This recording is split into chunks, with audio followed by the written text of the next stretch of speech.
vamos a hacer un taller de introducción a la parte de hacking web.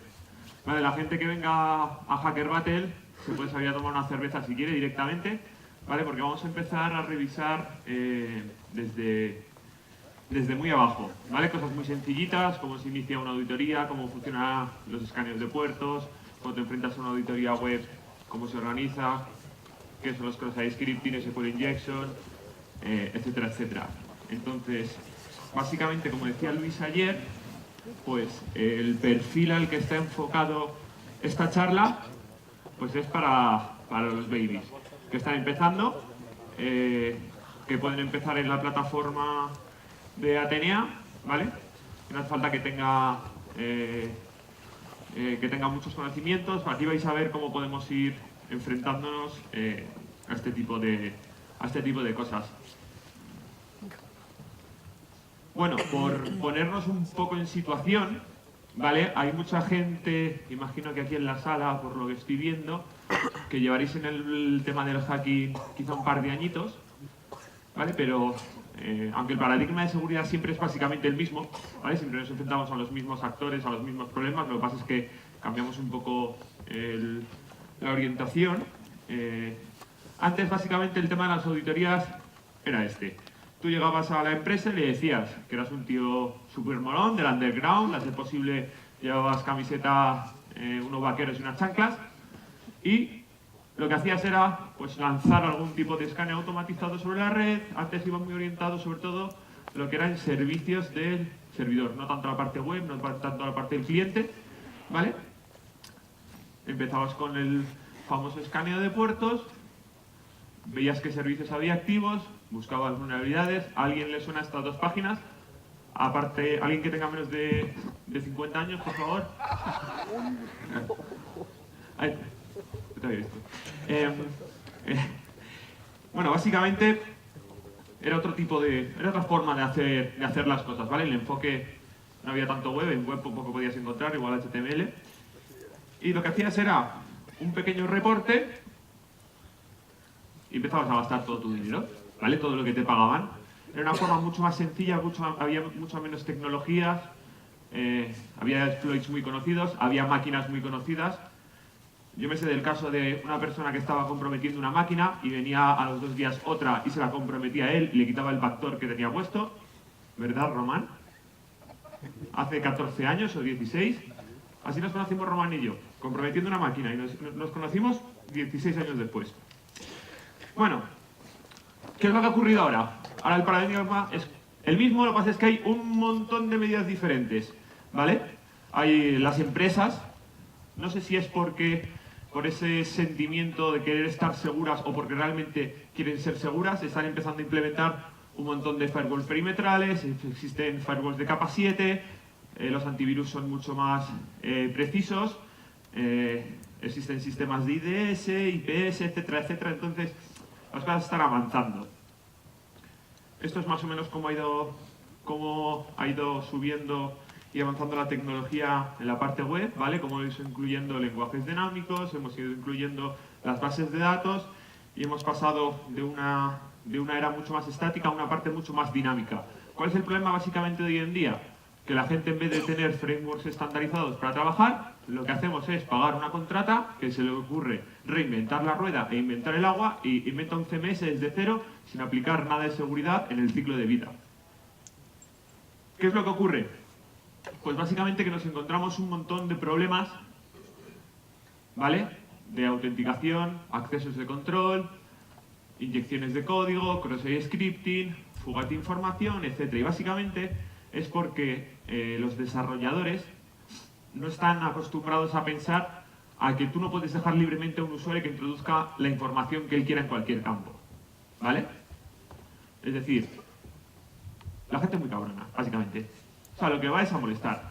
Si vosotros aquí jugáis en la plataforma Atenea, que no levante la mano la única persona... Quiero saber quién es la única persona que no ha intentado atacar la plataforma Atenea, aparte del reto. Porque es que me imagino que de todos los que estáis, todos habéis estado con los retos y todos habéis estado lanzando millones de peticiones sobre directamente la plataforma. Pues eso es básicamente lo que pasa en las aplicaciones. Las aplicaciones parece que la única parte para la que no estaba diseñada es la que los usuarios vamos. Esto es súper español, ¿vale? Coger y directamente intentar molestar al que lo ha creado. Entonces, si los usuarios pueden enviar parámetros, ¿vale? Que puedan crear más que directamente ellos, el programador necesita mantener un control, ¿vale? No se debe restringir este tipo de controles, por ejemplo, solo a la parte del navegador web, ¿vale? Es decir, no podemos controlar, por ejemplo, cuando en un formulario tienes que enviar una dirección de correo electrónico, el maldito mecanismo en el que dice, oye, mira, que es que no estás introduciendo una dirección de correo porque tengo un JavaScript que te lo chequea en tiempo real en el navegador. Mal. Mal empezamos por esos mecanismos de control. Hay un montón de fuga de información sobre los errores. Había una parte que, como tenemos menos tiempo, voy a ir pasando, ¿vale? Fugas de información en la parte de los servicios.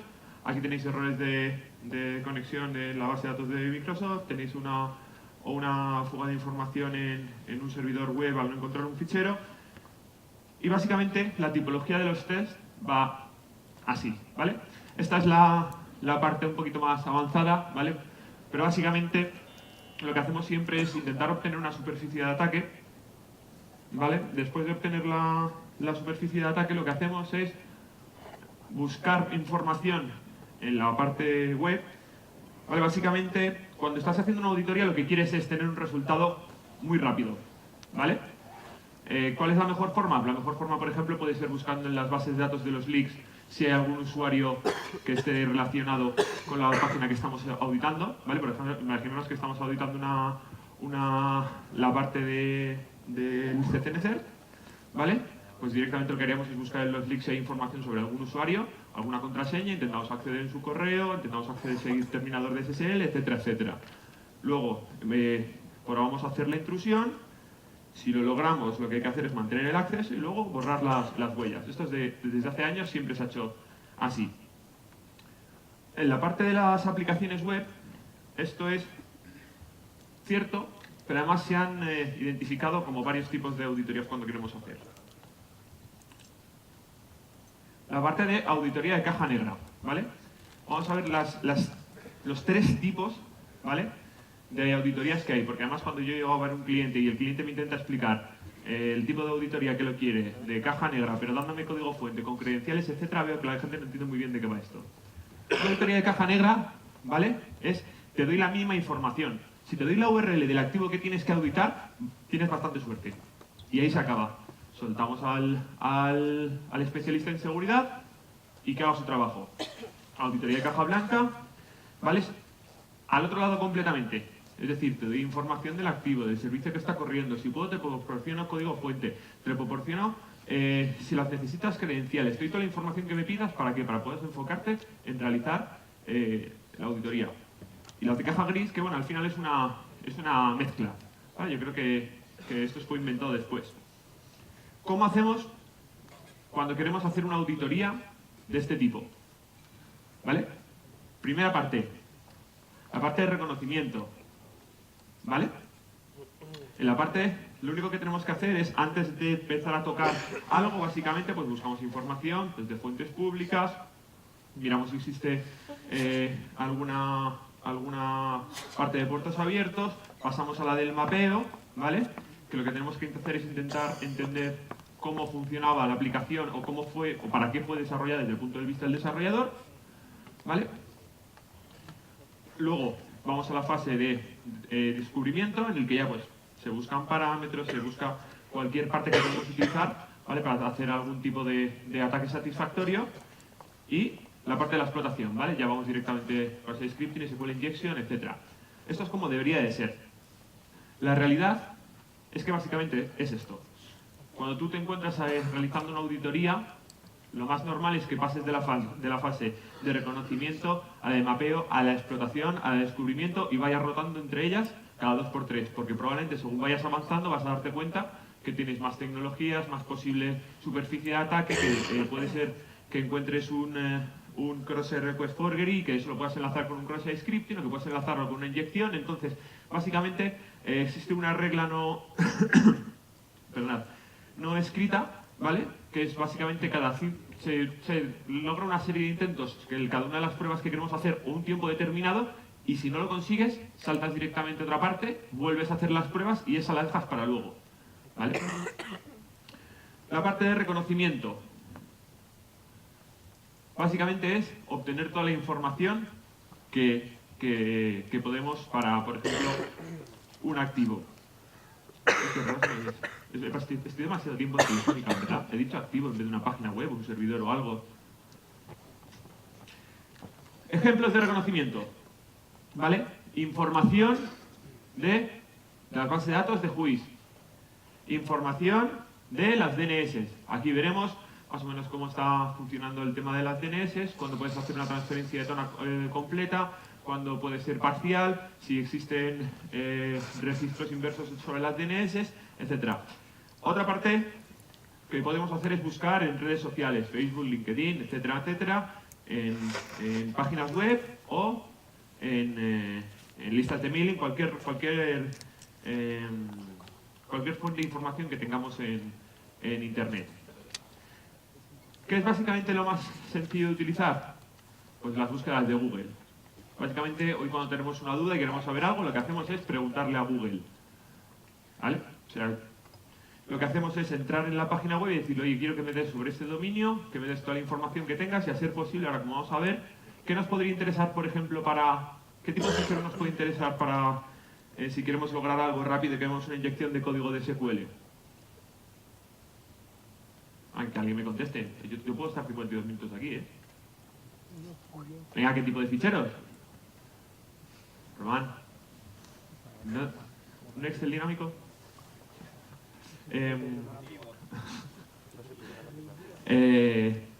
Venga, chicos, que nos dé vergüenza. Un PHP, un JSP, un SP. Explícales que las camisetas que les hemos dado vienen un micro incorporado, que también puede hablar a ellos. Lo que hacemos es buscar lenguajes dinámicos en los que podamos interferir de alguna forma. Para esto, la parte de Google es muy fácil. ¿Vale? Operadores que se pueden utilizar. Aquí tenéis la gran mayoría. Puedes buscar en el título una palabra, que todas las palabras que necesitas estén en el título. Puedes buscar en la URL, puedes buscar por el tipo de fichero.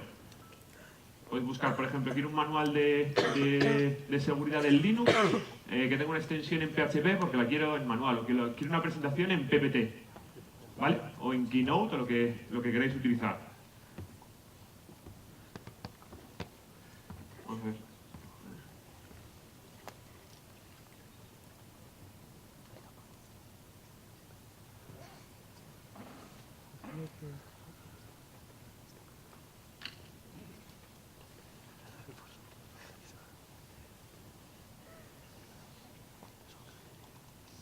Entiendo que todos más o menos sabéis utilizar esto, pero como ninguno me decís nada, pues podemos ponerle todo el foco que veamos. Por ejemplo, ¿alguien me dice un dominio sobre el que poder buscar? Ferrovial.qué? Ferrovial.com. Tipo de fichero, por ejemplo.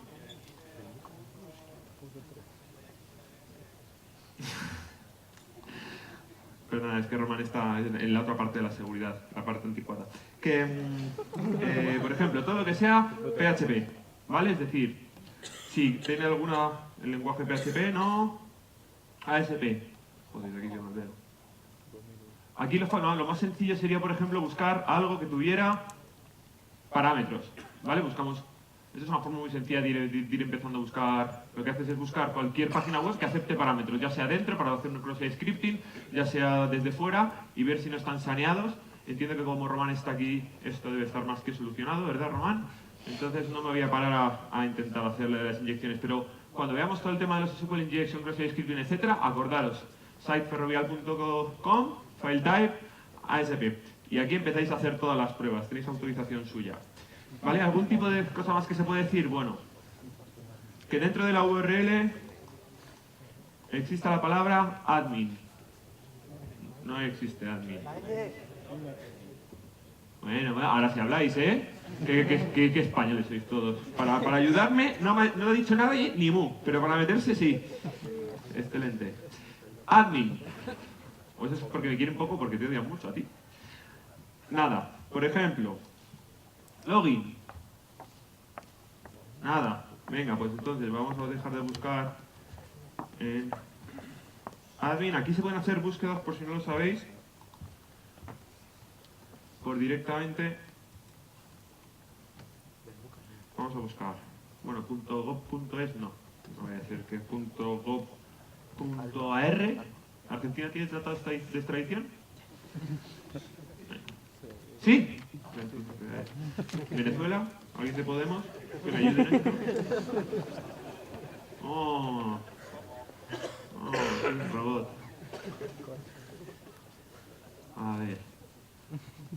Venga, también me podéis ayudar a seleccionar coches.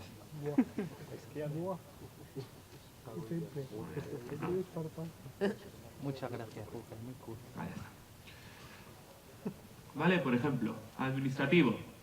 Toda la parte de login, bueno, aquí aparecen un montón. Aquí tenemos un Drupal, etcétera, etcétera. Al final podemos buscar básicamente sobre cualquiera de las partes que nos interese. Tipo de PPT, la parte de los .gov, y por ejemplo tenemos aquí,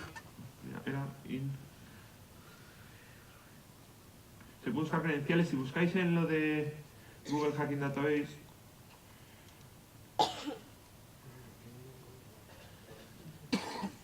tenéis un repositorio donde vienen un montón de tipos de búsqueda, ¿vale? Dependiendo de lo que queramos buscar. Si queremos buscar contraseñas, si queremos buscar información confidencial, si queremos buscar ficheros de backup. Parece una tontería y que esto no funciona, pero os sorprenderíais de la cantidad de cosas que te podéis encontrar. Ayer mismo, en un banco cuyo nombre no quiero acordarme, usando una de las extensiones de lo de Google, encontré un fichero de logs de Apache, público. ¿Vale? Y mi experiencia me demuestra que todo este tipo de cosas aparecen y aparecen muy frecuentemente, mucho más de lo que os pensáis, ¿vale? Aquí simplemente tenéis que buscar, podéis buscar por un montón de cosas, podéis buscar si, por ejemplo, existe un directorio que tiene imágenes de WhatsApp, conversaciones, etc. No sé si lo tengo en esta presentación, en otra. En una de las presentaciones hice una búsqueda buscando imágenes de WhatsApp y en una de las imágenes y conversaciones que tenía venía directamente una captura de un servidor de FTP con una dirección IP, con un nombre de usuario y con una contraseña que estaba en claro.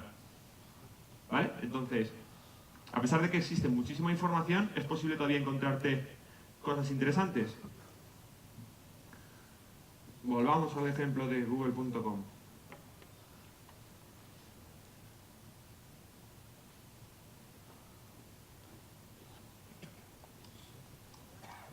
No sé si me he equivocado yo.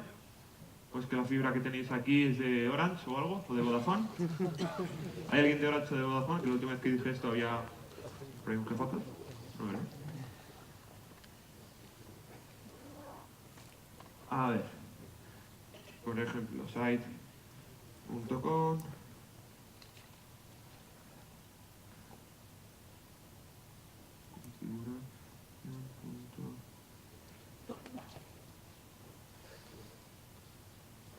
Vale, ficheros de configuración que todavía pueden estar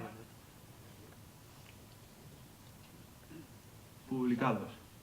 Este es el que vi ayer. No, ese es el de ejemplo.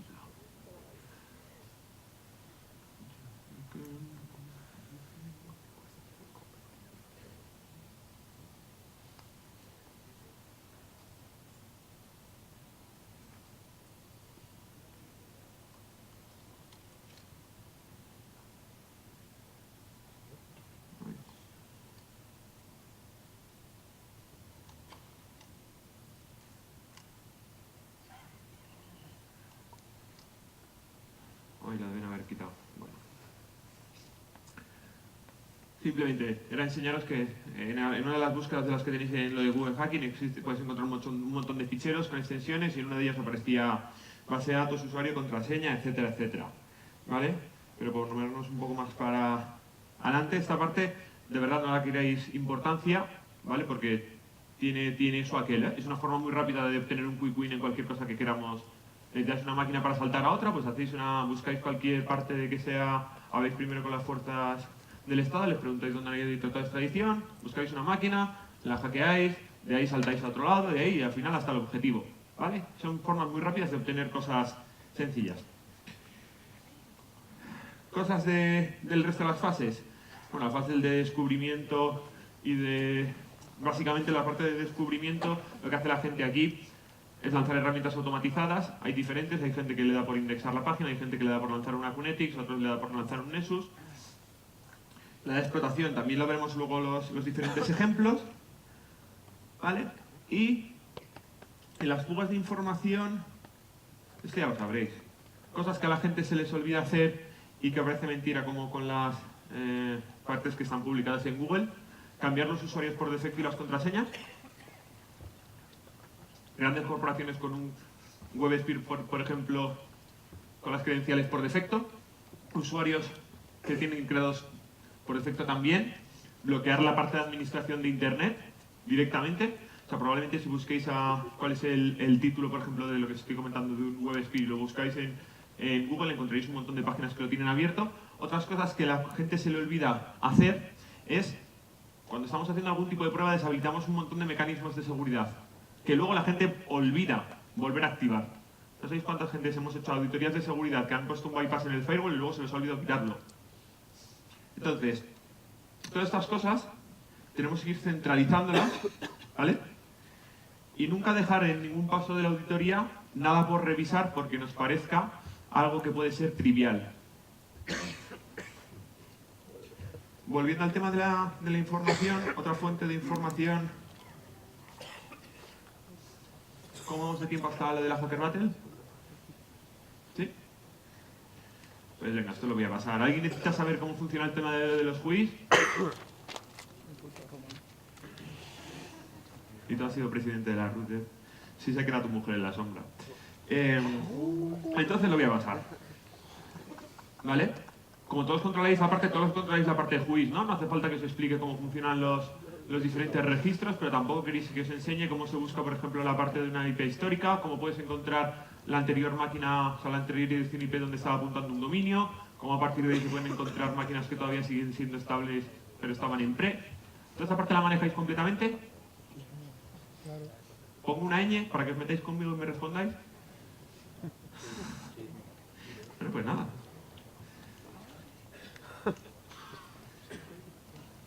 Miré directamente a la parte de las DNS. También, para que sepáis un poco, lo más interesante que nos puede pasar. ¿Cuál es el principal problema que te encuentras cuando quieres saber todas las direcciones y todos los registros que tiene un DNS? Es decir, yo quiero auditar, por ejemplo, la página de Llanos Ferrovial del CCN.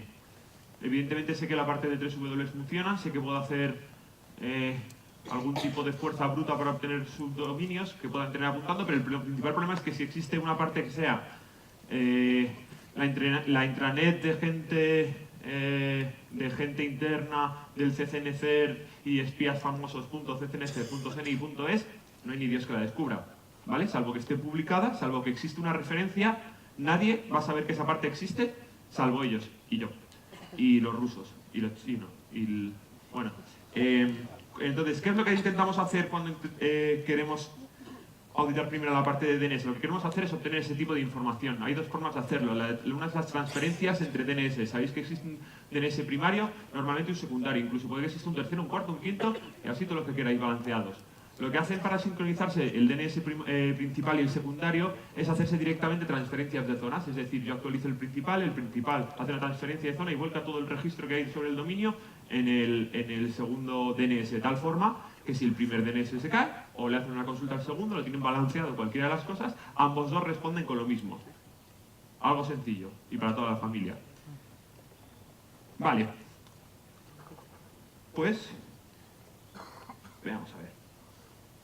Vamos a hacer un par de pruebas.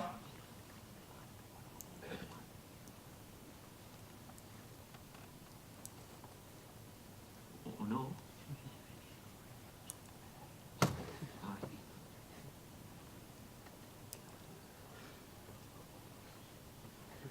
Vamos a ver si logramos ver.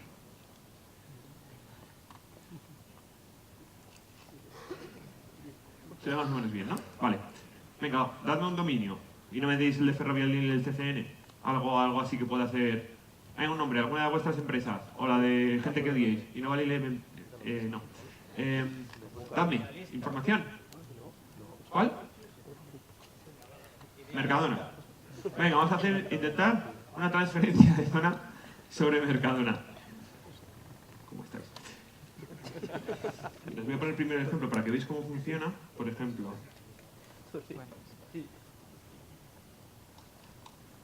cuando intenta... Espera.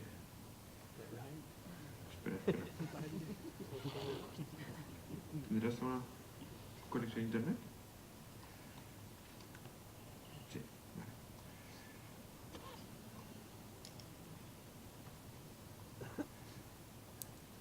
Pero madre mía, así yo por la mañana.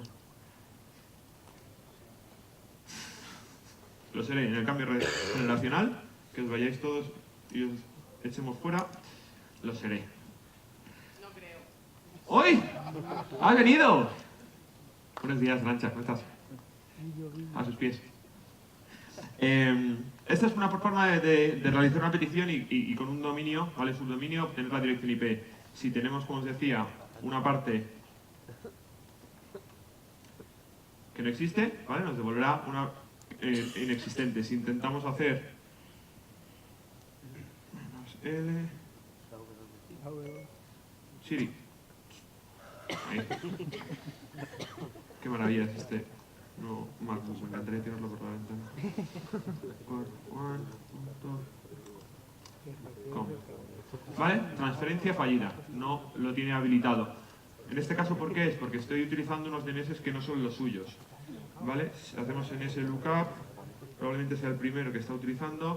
Name server, megacore1.com. Vale, ahí tenemos los DNS. ¿Vale? ¿Vale qué? ¿Veis cómo solo habléis para quejaros? Megacore1, vale. ns1.megacore1.com. Transferencia fallida. Transferencia completa. ¿No os dais cuenta? La segunda parte, el segundo DNS del dominio tiene la transferencia de zona habilitada. ¿Qué es lo que hemos logrado? Directamente toda la información de todos los subdominios, todos los registros A, todos los registros, en este caso los A, ¿vale? Y ya podemos directamente entrar a partes que fueran más sensibles, obtener un mapping y la superficie de ataque del dominio de una forma directa, sacar los ataques de fuerza bruta, etcétera, etcétera. Cuestión, esto no funciona con la mayoría de los DNS, ¿vale? De las empresas. Hace poco, un par de meses, creo que algo así le pasó a una Big Four. Por si alguien no se acuerda, que busque. Pero habéis dicho Mercadona, ¿verdad? ¿Cuál es el dominio? ¿Mercadona.es? ¿Sí? Vamos a ver si...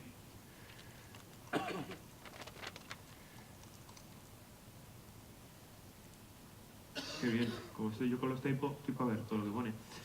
ns1.es... Ah, lo tienen con .net. Vale, la transferencia de zona está deshabilitada en el secundario y en el primario también. Pero una vez que vemos que la prueba no funciona, ¿qué más podemos hacer? Pues seguir probando más cosas. Buscar DNS, ¿vale? Registros de DNS inversas. Aquí tenemos dos formas. O podemos utilizar herramientas como DNS Recon, ¿vale? Donde le metemos un CIDR, o directamente lo podemos hacer en BAS. Aquí lo que estamos haciendo es simplemente lo que queremos es de las direcciones IP, ¿vale? Que tenemos públicas, obtener si existe algún registro que apunte. Existen herramientas, como os he dicho, como DNS Recon, ¿vale? Que les permite hacer este tipo de escaneos, ¿vale? Aunque en esta parte, vamos a jugárnosla. A ver, esto era DNS... Vuelve. -R...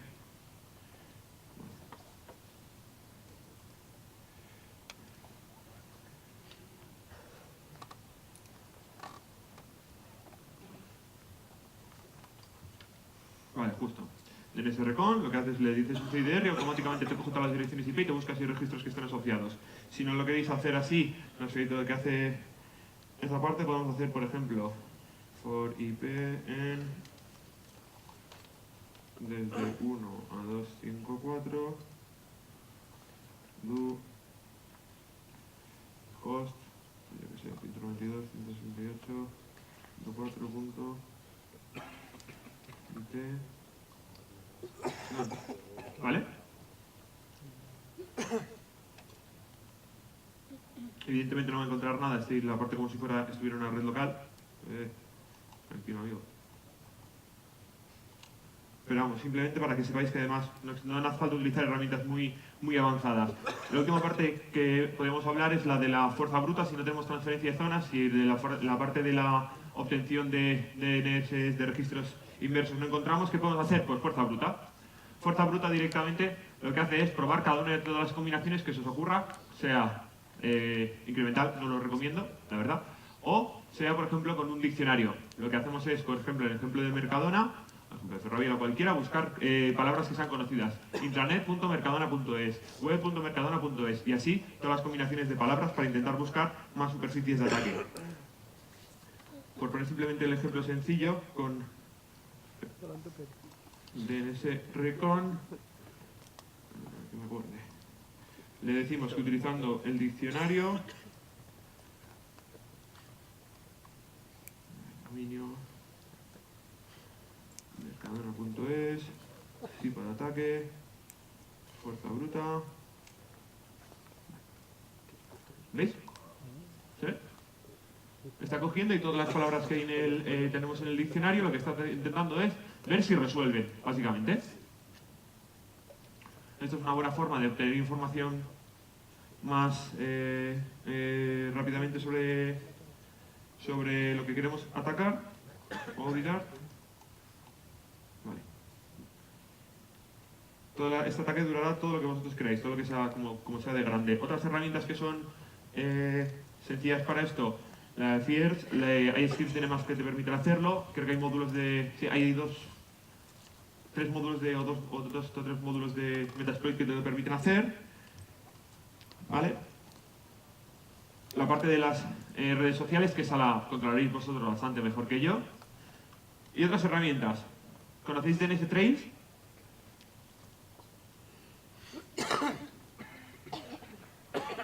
¿No? Venga, vale. DNS Trails es una base de datos... ¿Dónde está el cursor? Aquí. Que te permita obtener información, ¿vale?, de las DNS. A ver si puedo escribir.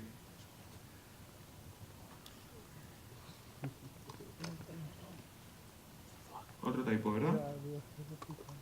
Hay que ver lo bien que he visto para lo mal que escribo. ¿Ahora? Ahora sí. Venga.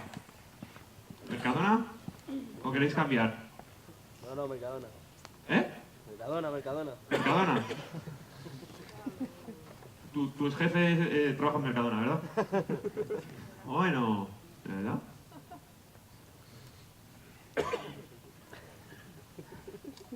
No cogen a todos. A ver si puedo... Vale, esta es una forma un poco más visual. ¿Vale? Esto lo que hace es tirar de varios históricos de fuentes de información, ¿vale? De DNS pasivas, de escaneos activos de la gente de Rapid7, etcétera. Y lo que te hace es te dice posibles subdominios que tenemos, ¿vale? Dentro de Mercadona. Nosotros podemos hacerlo por fuerza bruta, hemos intentado transferencia de zona. Sí, pero ¿qué le pasa a Google conmigo últimamente?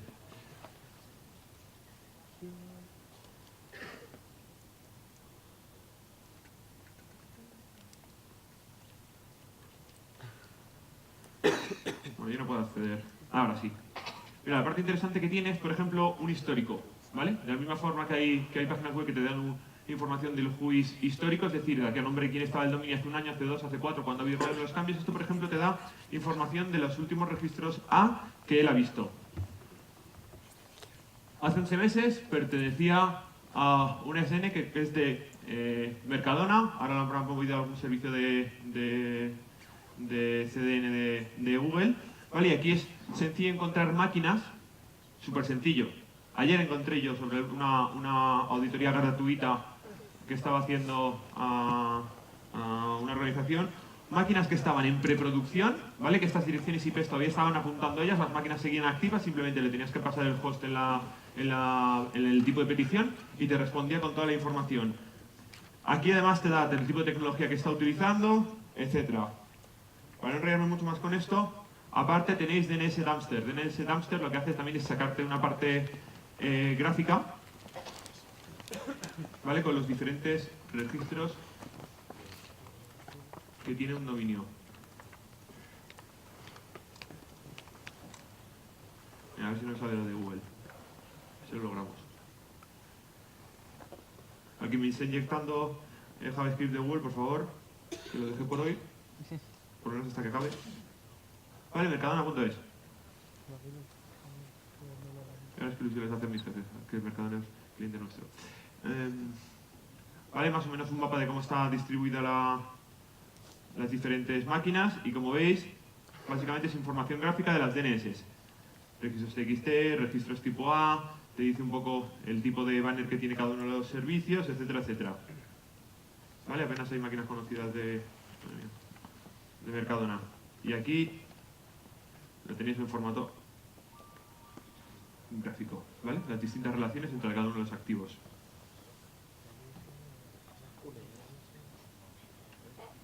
Censis, que también la deberíais conocer. Bueno, existen un montón, ¿vale? Cosas más que debéis saber para la parte de reconocimiento. Tema de escaneo de puertos, ¿vale? Sabéis que los escaneos de puertos, del puerto 1 al 1024 son puertos reservados, a partir de ahí son utilizables desde el espacio de usuario, etcétera, etcétera.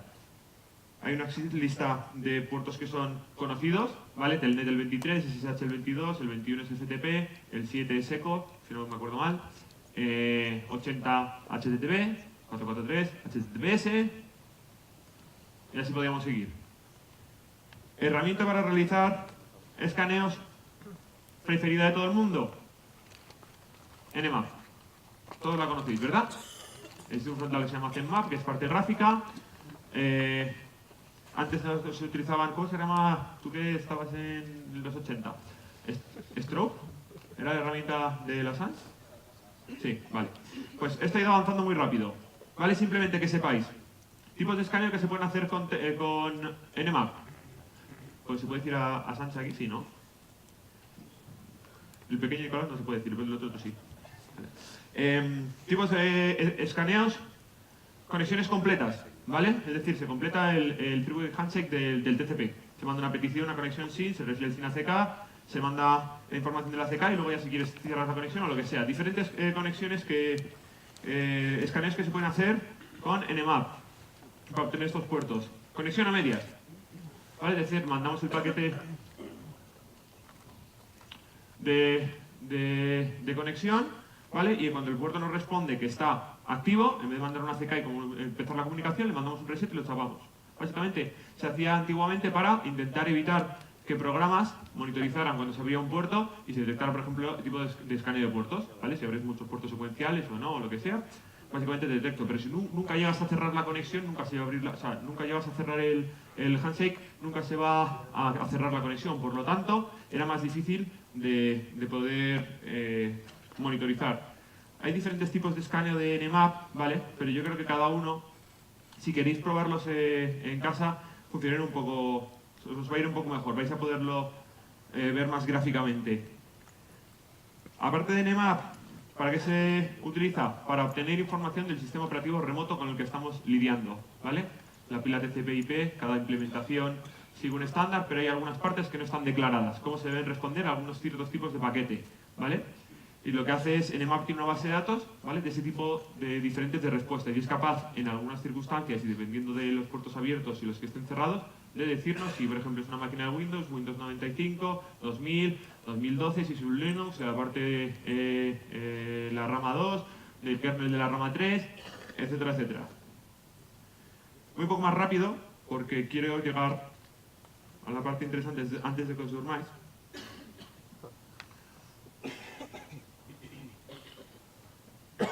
O que me duerma yo.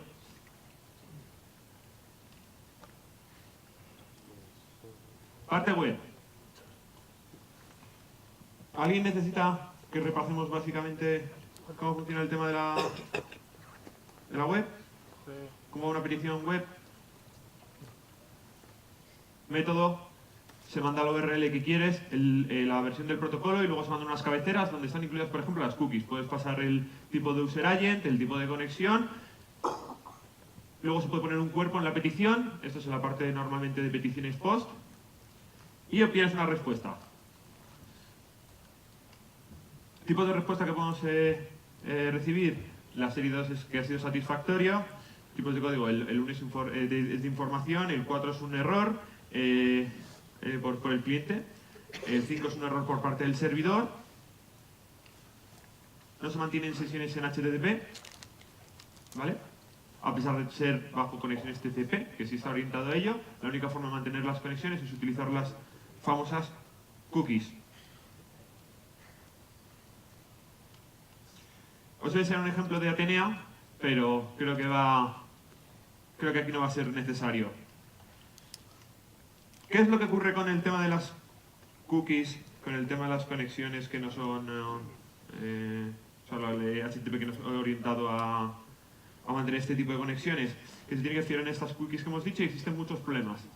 ¿Vale? Acordaros, todo lo que implica parámetros de algún tipo de entrada, manejar algún tipo de información que pueda ser alterada, etcétera, etcétera, cualquier cosa que pueda alterar la lógica de nuestro programa es un problema. Primer problema. Ataques cross-site scripting.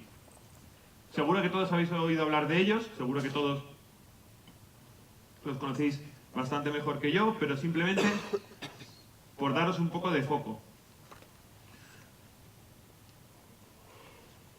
Simplemente lo que es nosotros introducimos información dentro de una página web, ¿vale? Esa página web procesa nuestra información y, por ejemplo, nos la devuelve reflejada en pantalla. Si podemos... Vale, máquina de prueba.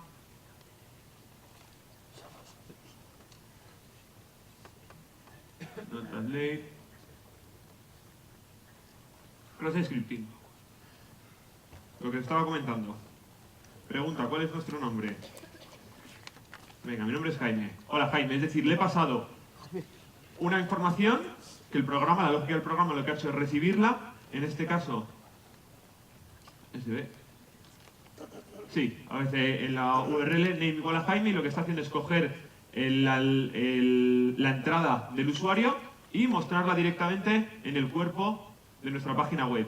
Nada malo tiene que pasar por eso, salvo que si el programador no ha sido capaz de prever que puede que existiera un usuario un poco más espabilado y por integrar, por ejemplo, etiquetas en HTML, JavaScript y ni siquiera las ha saneado, pues pueden ocurrir muchas cosas. Por ejemplo, formas sencillas de ver si podemos alterar. Pues voy a ver si puedo poner Jaime en negrita. Ay, no nos lo va a coger.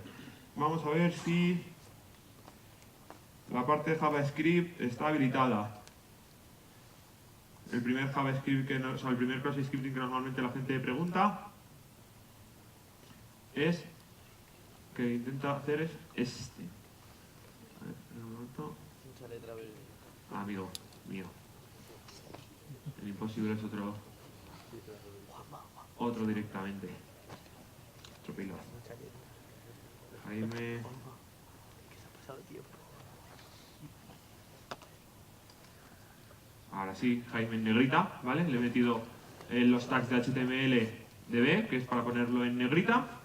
Y si dais cuenta lo he interpretado, porque probablemente todo lo que esté metiendo en la página, en el campo de entrada, va directamente reflejado en la página. ¿Qué podría meter? Ahora sí, lo primero que se suele hacer de ejemplo en cualquier JavaScript que estás probando es ver si puedes meter un mensaje de alerta en el que muestre cross-site scripting, por ejemplo, ¿vale? Lo que ha hecho la página web es simplemente coger el contenido de lo que ha pasado el usuario sin sanearlo. Como hemos metido etiquetas HTML, las interpreta. Puede que haya inyección. La gente a veces la diferencia entre HTML injection, algunas JavaScript, porque en algunos casos es posible meter algunas etiquetas, pero en algunos de los cross-site scripting no se puede hacer.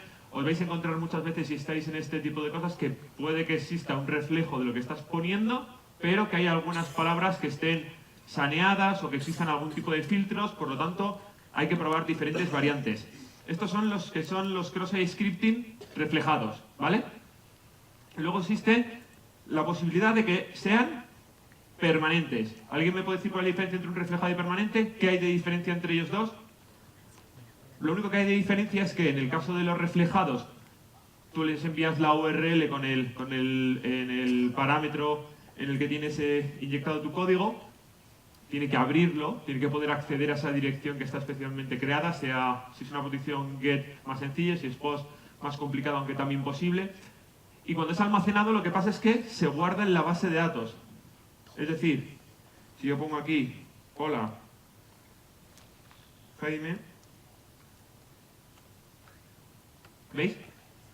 Aparece en negrita. Es decir, está interpretando el código que le estoy introduciendo, pero además...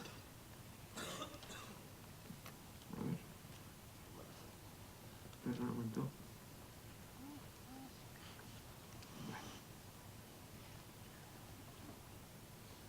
Pero además se queda almacenado, ¿vale? ¿Qué podemos hacer con este tipo de ataques directamente?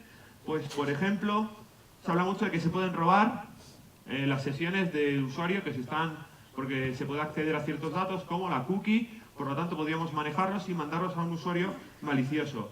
Si no me equivoco mal, tengo aquí un script en...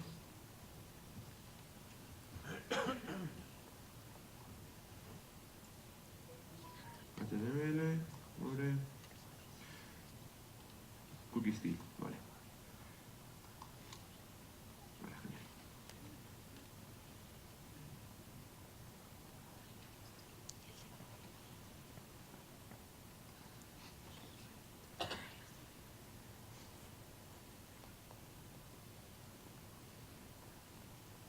Vamos a meter en nuestro cross-site scripting persistente una imagen, ¿vale? Que va a hacer referencia a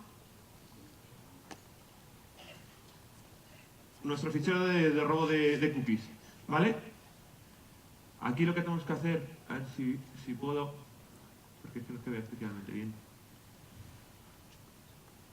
Voy a aumentar el tamaño del campo para que podáis ver el payload. 500 y aquí 500, ¿verdad? Vale.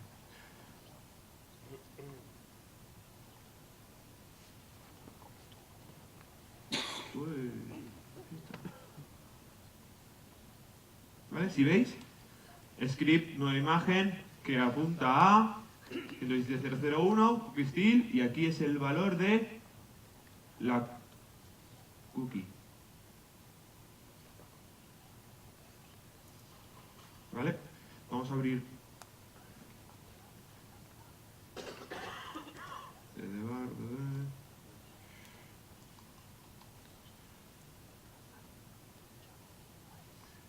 inyectamos en nuestro cross-site scripting almacenado en la base de datos, como os dais cuenta.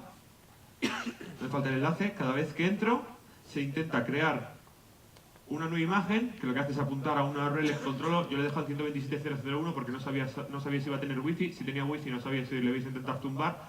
Si la tumbáis no sabéis si me vais a meter los captchas de Google como estáis haciendo. Así que le dejo al 127.001. Pero la cuestión es que lo puedes tener almacenado en tu servidor, y esto lo que hace es cada vez que un usuario que esté dentro de la plataforma acceda, está compartiendo, se intenta crear una falsa imagen, la petición va contra un script que tú controlas y, si os dais cuenta, ¿de dónde viene? 127.001, qué puerto, la máquina, etcétera, etcétera, todos los valores de la cookie. Esto es lo que se refieren con los famosos robos de este tipo de información. Más cosas que se pueden hacer. Los que, ¿podemos utilizar más? ¿Sí? Venga, pues vamos directamente a la ficha entonces. Sabía que tanta hoja. A ver si puedo quitar esto.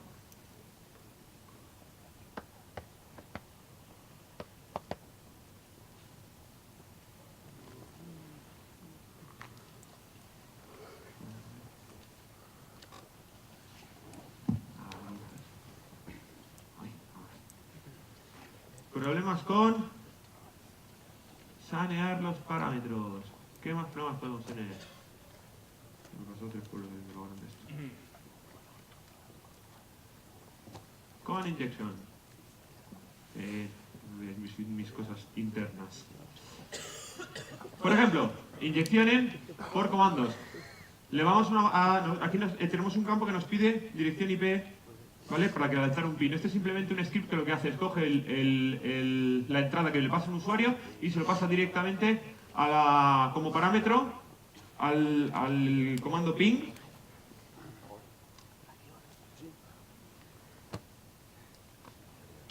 ¿Veis? ¿Qué puede pasar malo aquí? Si el usuario si el programador no ha saneado los parámetros, ¿qué es lo que puede ocurrir? Que tú, por ejemplo, en Linux puedes encadenar a través de pipes o a través de un punto y coma para hacer una ejecución, luego otra, comandos. Por lo tanto, podríamos tener 888, dos puntos, ls.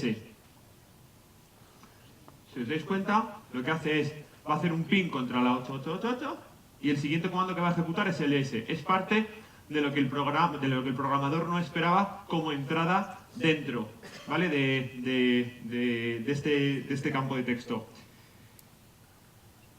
¿A alguien se le ocurre cómo se puede hacer algo así más chuli con lo de la ejecución de comandos? Porque claro, tener que estar aquí directamente y decir, vale, ahora puedo hacer un 8888 etc password. Ay, me faltó la D. Typo. Para no estar así... Ah, no, sí lo he entrado. Directamente, fichero de contraseñas del sistema. Pero si queremos hacer algo así, un poquito más chulo... No voy a lanzar conexiones contra ninguna de tus máquinas, para los locos. Lo hago ya luego desde casa. Cosas que podemos hacer. En vez de estar mandando conexiones directamente, lo que podemos abrir es una sesión directamente en nuestra otra máquina. ¿Cómo? Vamos a exponer, por ejemplo, un netcad aquí a la escucha. Y aquí le voy a decir que hago un ping a... Por favor, si alguno va a comprarse un Mac por Reyes, no os compréis el que tiene la barra arriba de los botones, que tiene el escape, que no es físico, ¿verdad? Pues no lo compréis porque vais a acabar tirándolo por la ventana. 888 y le voy a decir que se conecte a 126.0.0.1 puerto 444 menos E rabin barra dame una shell o vete. Conexión abierta. ¿Veis? Algo como el command injection, que podías ejecutar comandos, me ha permitido abrir una shell directamente. Puedes hacerla directa, puedes hacerla inversa. En este caso yo he abierto una conexión de un servicio netcad en el puerto 444 y lo que he hecho es directamente que se conecte la máquina hacia mí. Eso te evita problemas de que haya algún tipo de NAT, que existan firewalls, etc. Podéis hacerlo, ya os digo, directo e inverso. Tipos más de problemas que te puedes encontrar con este tipo de falta de saneamiento de parámetros. Bueno, fuerza bruta, simplemente que si tienes algún tipo de formulario, usuario y contraseña, si no existen mecanismos para controlar los ataques, vamos a probar todas las diferentes combinaciones. File inclusión. Das un fichero. Ese fichero no está controlado.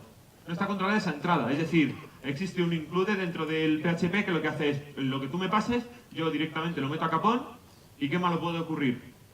Pues pueden ocurrir muchas cosas malas. Si no lo controlas, ¿qué es lo más sencillo de buscar si no tienes un WAF de por medio? Fichero etc password, por ejemplo.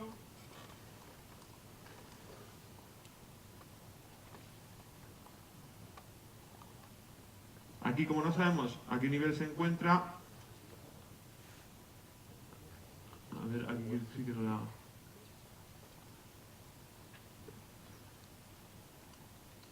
Creo que lo hago así. ¡Ay, mira! Justo.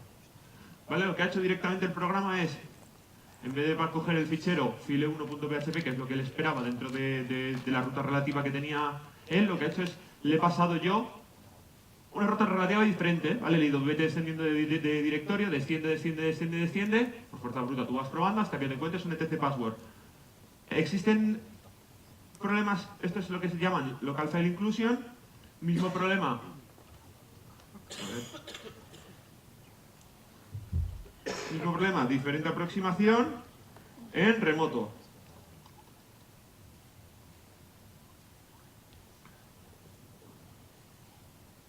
¿Vale? He cogido e inyectado dinámicamente contenido de otra parte. En ese caso he puesto Google. Si pusierais una shell en PHP, porque la tuvierais en bruto en uno de vuestros servidores, esa se incluiría dentro de la página web y se ejecutaría.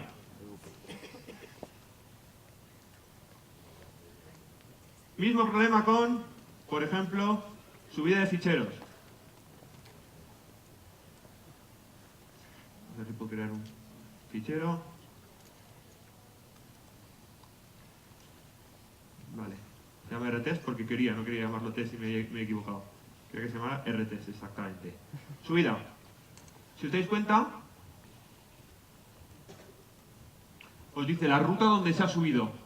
No hay comprobación de si lo que quería subir es una imagen, si el contenido, por ser imagen, no solo es por la extensión o doble extensión, etcétera, no está comprobado. Me está dando la ruta directamente, ¿vale? ¿De dónde se encuentra el fichero?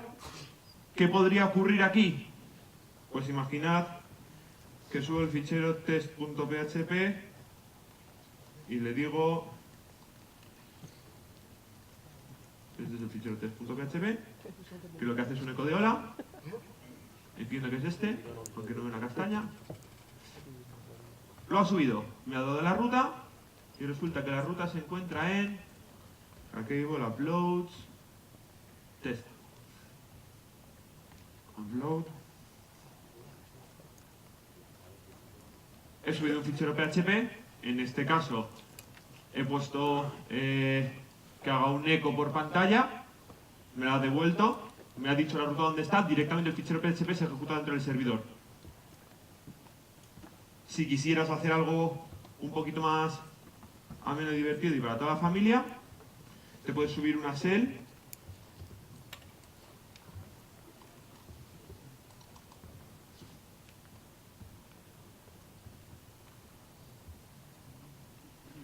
por ejemplo, simple shell. A ver... Ya está. Shell.php row.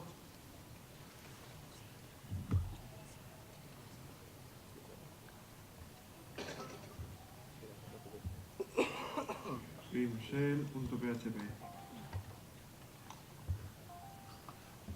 Vale. Volvemos a nuestro ejemplito y shell.php uploads y de lo que era un formulario sin ningún tipo de complicación se ha convertido en una shell remota, como podéis ver. ¿Veis? Manejo directo del sistema de ficheros. Existen más avanzadas como la C99 y todo ese tipo de cosas, pues tú manejaréis bastante mejor. Pero básicamente ya podemos acceder a todas las funcionalidades que nos da PHP. PHP da un montón de funcionalidades, conectarte a una base de datos MySQL, Postgres, dependiendo de lo que estés utilizando, etcétera, etcétera. Grave error de seguridad. Por último, lo que podíamos ver en este caso... Buenos días, Pablo. Gracias por venir a 5 minutos de que acabe, si eres un amigo. Último tipo de problemas de seguridad, quizá el más grave, inyecciones de código de SQL. Tampoco es que pase demasiado con las inyecciones de código de SQL, tampoco ha habido muchos problemas últimamente. ¿A quién se cepillaron ayer los de la 9? A vos, ¿no? Antes, ¿a quién? ¿A Lesade? Todos caen por lo mismo. Inyecciones de código. ¿Por qué ocurren? Vamos a ver si aquí puedo acceder al código. Sí. Qué bueno es. Select. Dame nombre y apellido de la tabla de usuario donde el identificador sea el contenido que está metiendo el usuario. ¿Qué puede ir mal? Si es el usuario el que tiene que ocuparse de no ser un tío malvado e introducir cosas que no debe. User ID 1. Dame nombre y apellido de la tabla de usuarios del registro que tiene una entrada cuyo user ID es 1. Este. ¿Vale? Vamos a probar con 1 o 1 igual a 1. ¿Qué es lo que ha ocurrido? Pues mirad. Es súper sencillo.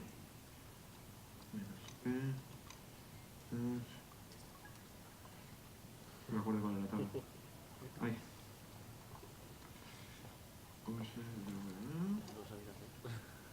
Si eres un poquito más pequeño, como lo vendría mejor.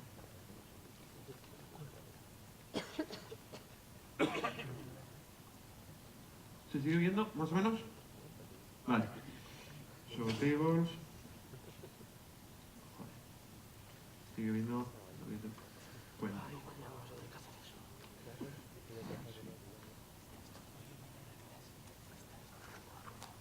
Ah, sí.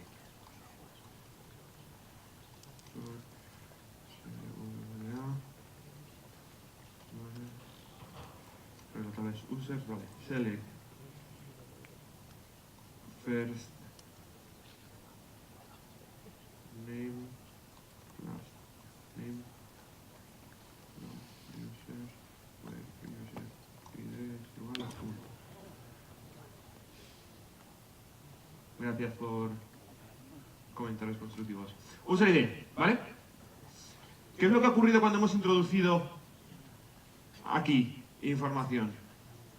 Le hemos dicho, dame todos los valores que existan, o sea, dame el nombre y el apellido de los usuarios cuyo identificador sea 1 o 0 igual a 0.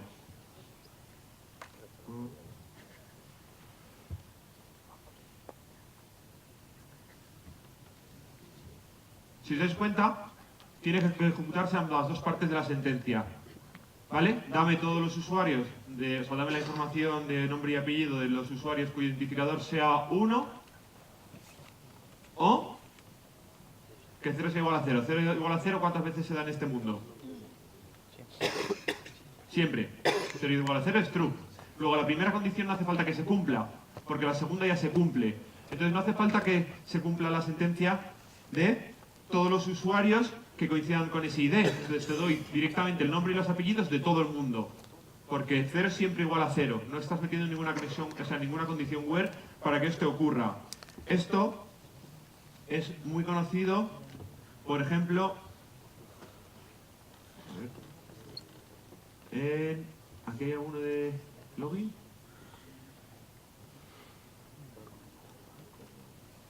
Pues, a ver.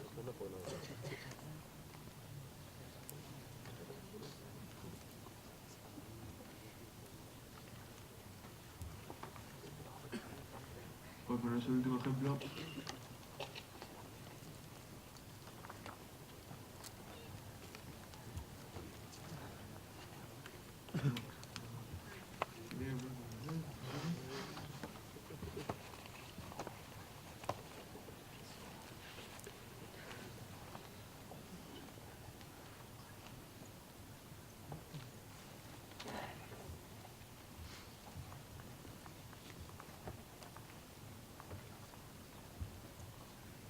Atenea Escuela.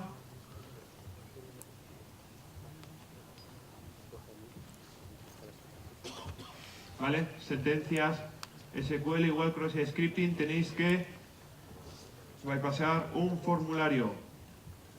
El formulario es muy sencillo. Dame los resultados, ¿vale? De todos los usuarios. O sea, dame los resultados de toda la información de todos los usuarios cuyo nombre de usuario sea el usuario que queramos y su contraseña sea la que queramos. Para poder hacer un pase igual con la inyección de código, lo que le tenemos que decir es dame toda la información del usuario admin cuya contraseña sea, la contraseña no la sabemos, ponemos cualquier campo, o la condición que hemos visto anteriormente, o que 1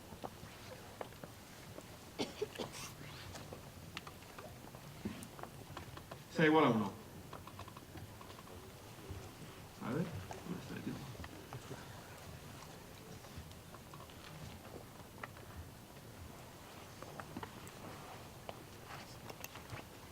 ¿Veis?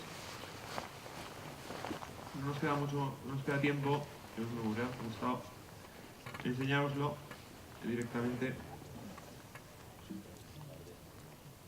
Bueno, aquí pone el flag, en escuela ya no hace falta los flags, pero simplemente lo que hemos hecho para pasar la autenticación de este nivel es, le hemos metido un nombre de usuario que era admin, de administrador, y como no sabemos la contraseña, lo que hemos hecho es meter una comilla para cerrar la sentencia y meter una cláusula nueva que es o 1 es igual a 1.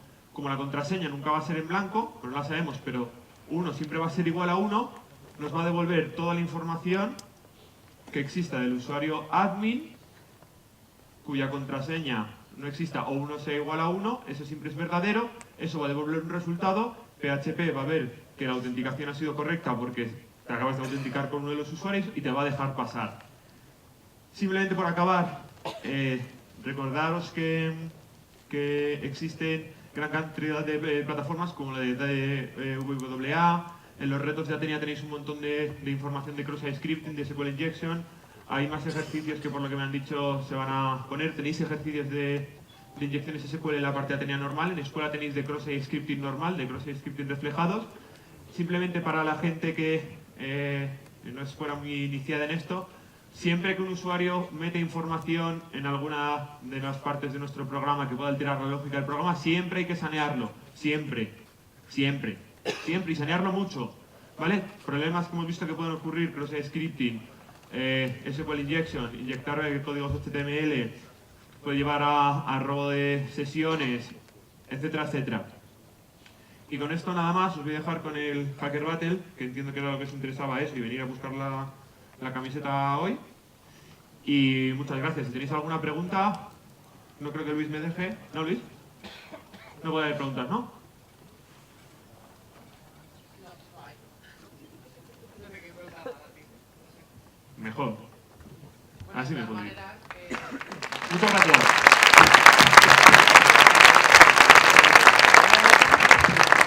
de todas maneras, recordaros que podéis entrar en la URL sli.do y podéis mandar las preguntas poniendo el nombre del ponente, que luego se publicarán todas las respuestas. O hablar a la camiseta, que tiene un secreto incorporado a Atenea. Gracias.